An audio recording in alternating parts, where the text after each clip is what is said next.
The Epic of Gilgamesh, Chapter 3, Ishtar and Gilgamesh, and the Death of Enkidu. Gilgamesh washed out his long locks and cleaned his weapons. He flung back his hair from his shoulders. He threw off his stained clothes and changed them for new. He put on his royal robes and made them fast. When Gilgamesh had put on the crown, glorious Ishtar lifted her eyes. Seeing the beauty of Gilgamesh, she said, "Come to me, Gilgamesh, and be my bridegroom. Grant me seed of your body. Let me be your bride, and you shall be my husband. I will harness for you a chariot of lapis lazuli and of gold, with wheels of gold and horns of copper, and you shall have mighty demons of the storm for draft mules. When you enter our house in the fragrance of cedar wood, threshold and throne will kiss your feet. Kings, rulers, and princes will bow down before you. They shall bring you tribute from the mountains and the plain. Your ewes shall drop twins, and your goats triplets. Your pack-ass shall outrun mules. Your oxen shall have no rivals, and your chariot horses shall be famous, far off for their swiftness." Gilgamesh opened his mouth and answered glorious Ishtar, "If I take you in marriage, what gifts can I give you in return? What ointments and clothing for your body? I would gladly give you bread and all sorts of food fit for a god. I would give you wine to drink fit for a queen. I would pour out barley to stuff your granary. But as for making you my wife, that I will not. How would it go with me?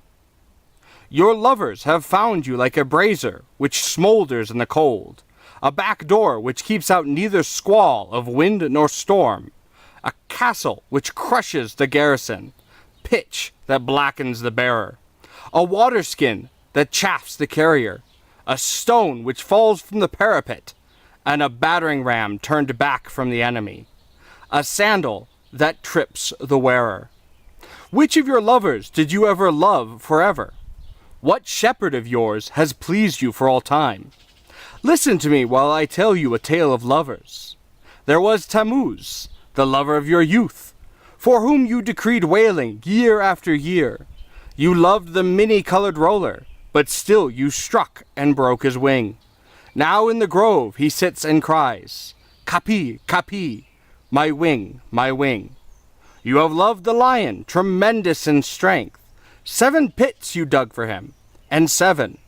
You have loved the stallion, magnificent in battle, and for him you decreed whip and spur and thong, to gallop 7 leagues by force, and to muddy the water before he drinks.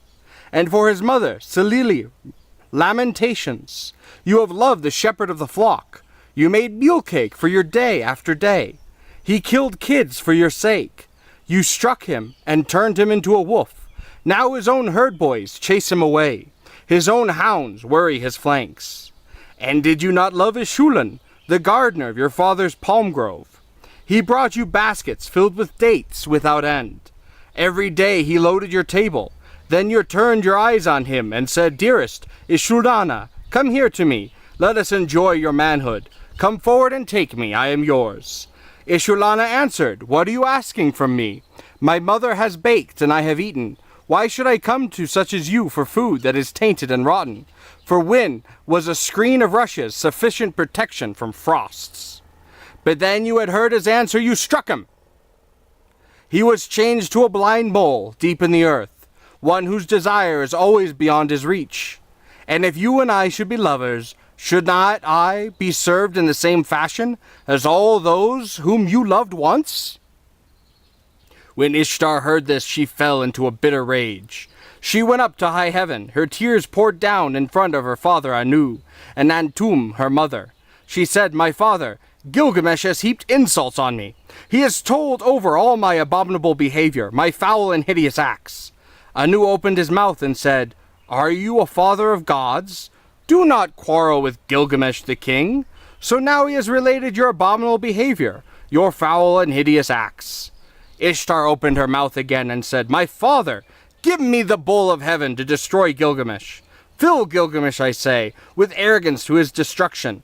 But if you refuse to give me the bowl of heaven, I will break in the doors of hell and smash the bolts. There will be confusion of people, those above with whom the lower depths. I shall bring up the dead to eat food like the living, and the hosts of dead will outnumber the living. Anu said to great Ishtar, if I do what you desire, there will be 7 years of drought throughout Uruk, when corn will be seedless husks. Have you saved grain enough for the people and grass for the cattle?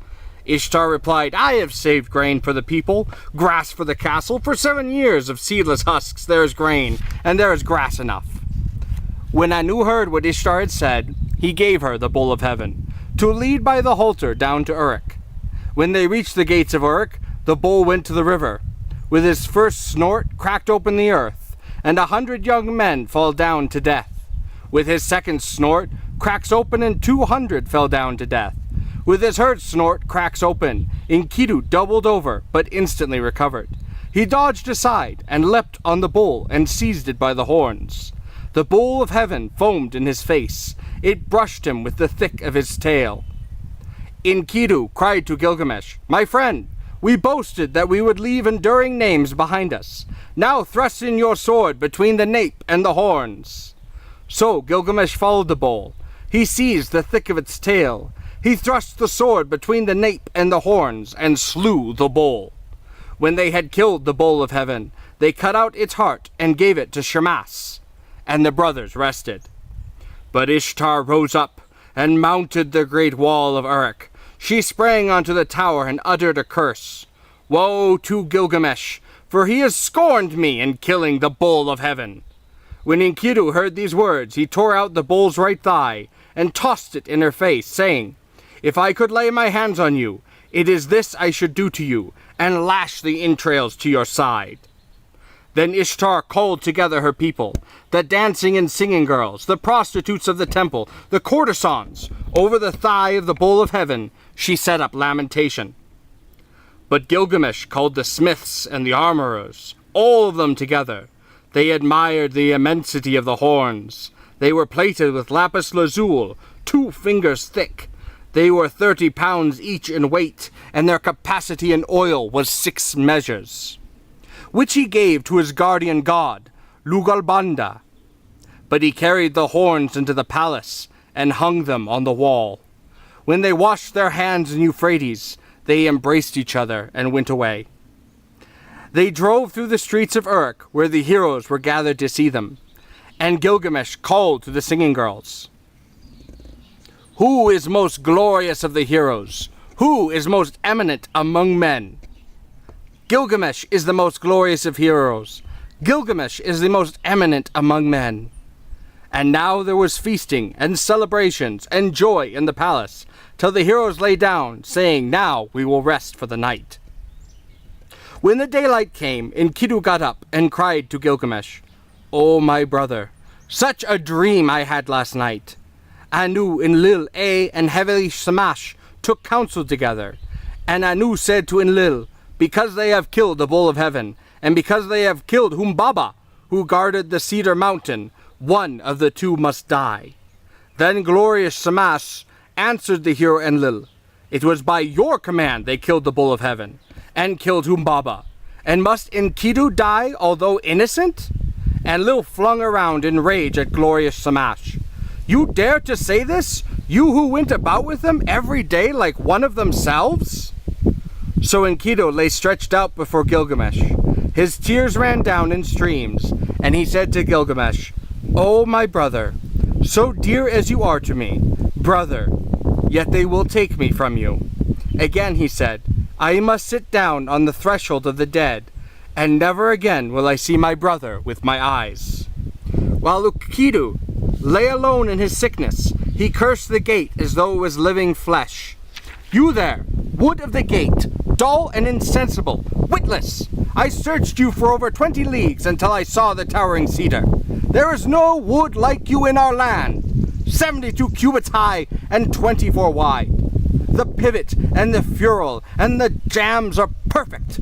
A master craftsman from Nippur has made you. But oh, if I had known the conclusion, If I had known that this was all the good that would come of it, I would have raised the axe and split you into little pieces and set up here a gate of wattle instead.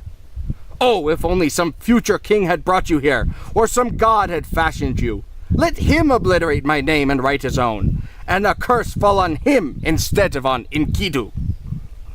With the first brightening of dawn, Enkidu raised his head and wept before the sun god.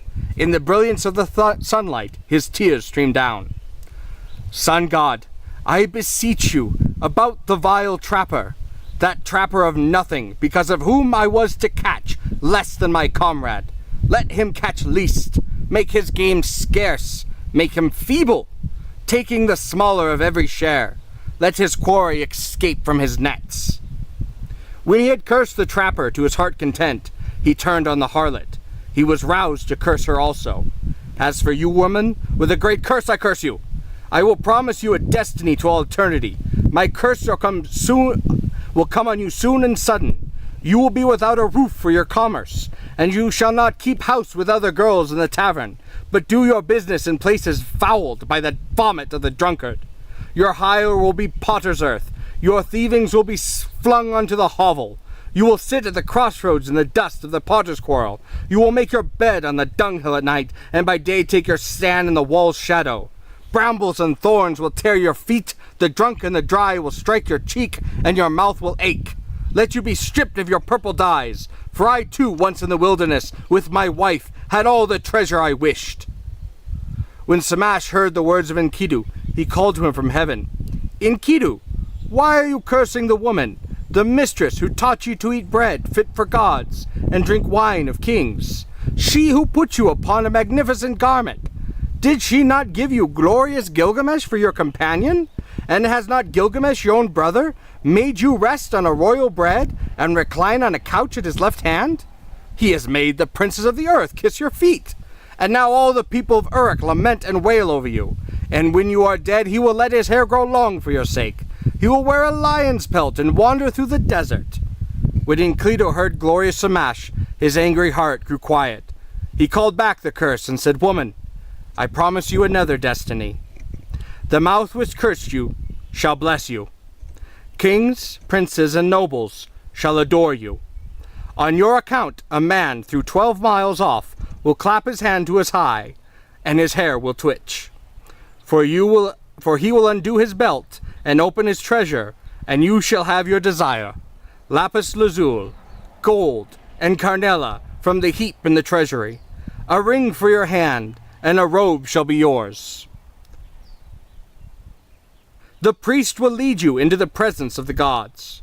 On your account a wife, a mother of 7, was forsaken." As Enkidu slept alone in his sickness, in bitterness of spirit, he poured out his heart to his friend. "It was I who cut down the cedar, I who leveled the forest, I who slay Umpaba, and now see what has become of me. Listen, my friend, this is the dream I dreamed last night. The heavens roared, and earth rumbled back in answer. Between them stood I before an awful being, the somber-faced man-bird. He had directed on me his purpose. His was a vampire face.